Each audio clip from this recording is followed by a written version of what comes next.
देवशयनी एकादशी व्रत कथा। देवशयनी एकादशी का महत्व। ब्रह्मा वैवर्त पुराण में देवशयनी एकादशी के विशेष महात्म्य का वर्णन किया गया है। इस व्रत से प्राणी की समस्त मनोकामनाएं पूर्ण होती हैं। यह एकादशी आषाढ़ मास के कृष्ण पक्ष की एकादशी, जिसे योगिनी एकादशी कहते हैं, उसके बाद आती है। आषाढ़ मास के शुक्ल पक्ष की एकादशी को ही देवशयनी एकादशी कहा जाता है। इसी एकादशी से चतुर्मास का आरंभ माना जाता है। इस अवधि में कोई भी शुभ कार्य जैसे विवाह आदि नहीं किया जाता है। मान्यता है कि इस दिन से भगवान श्री हरि विष्णु क्षीर सागर में शयन करते हैं और फिर 4 माह बाद उन्हें उठाया जाता है। उस दिन को देवोत्थानी एकादशी कहा जाता है। इस बीच के अंतराल को ही चतुर्मास कहा जाता है।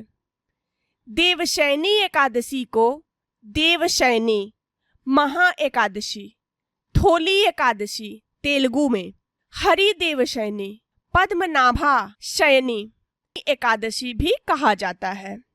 आइए जानते हैं देवशयनी एकादशी की व्रत कथा। धर्मराज युधिष्ठिर ने कहा, हे केशव, आषाढ़ शुक्ल पक्ष एकादशी का क्या नाम है? इस व्रत के करने की विधि क्या है और किस देवता का पूजन किया जाता है? श्री कृष्ण कहने लगे, हे युधिष्ठिर, जिस कथा को ब्रह्मा जी ने नारद जी से कहा था वही मैं तुमसे कहता हूँ। एक बार देवऋषि नारद ने ब्रह्मा जी से इस एकादशी के विषय में जानने की उत्सुकता प्रकट की। तब ब्रह्मा जी ने उन्हें बताया, सतयुग में मानधाता नामक एक चक्रवर्ती सम्राट राज्य करते थे। उनके राज्य में प्रजा बहुत सुखी थी, किंतु भविष्य में क्या हो जाए यह कोई नहीं जानता। अतः वे भी इस बात से अनभिज्ञ थे कि उनके राज्य में शीघ्र ही भयंकर अकाल पड़ने वाला है। उनके राज्य में पूरे 3 वर्ष तक वर्षा न होने के कारण भयंकर अकाल पड़ा। इस अकाल से चारों ओर त्राहि त्राहि मच गई। धर्म पक्ष के यज्ञ, हवन, पिंडदान, कथा, व्रत आदि में कमी हो गई। जब मुसीबत पड़ी हो तो धार्मिक कार्यों में प्राणी की रुचि कहाँ रह जाती है। प्रजा ने राजा के पास जाकर अपनी वेदना की दुहाई दी। राजा तो इस स्थिति को लेकर पहले से ही दुखी थे। वे सोचने लगे कि आखिर मैंने ऐसा कौन सा पाप कर्म किया है जिसका दंड मुझे इस रूप में मिल रहा है।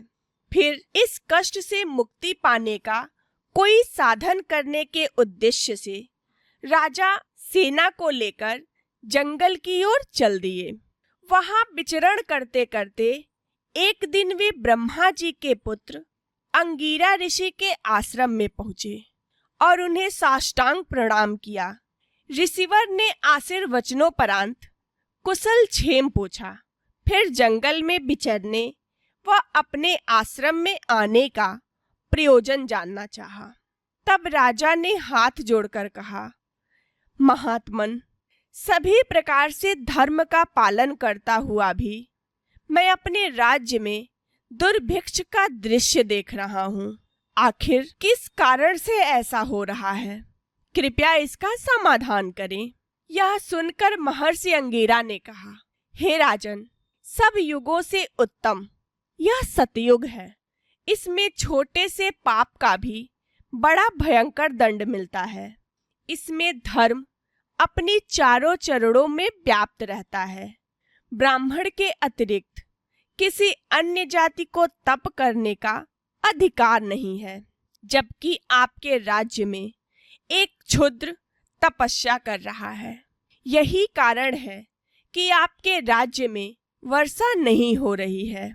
जब तक वह काल को प्राप्त नहीं होगा तब तक यह दुर्भिक्ष शांत नहीं होगा।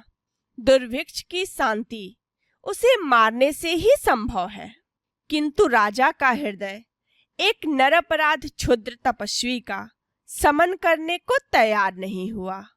उन्होंने कहा, हे देव, मैं इस निरपराध को मार दूं, यह मेरा मन स्वीकार नहीं कर रहा।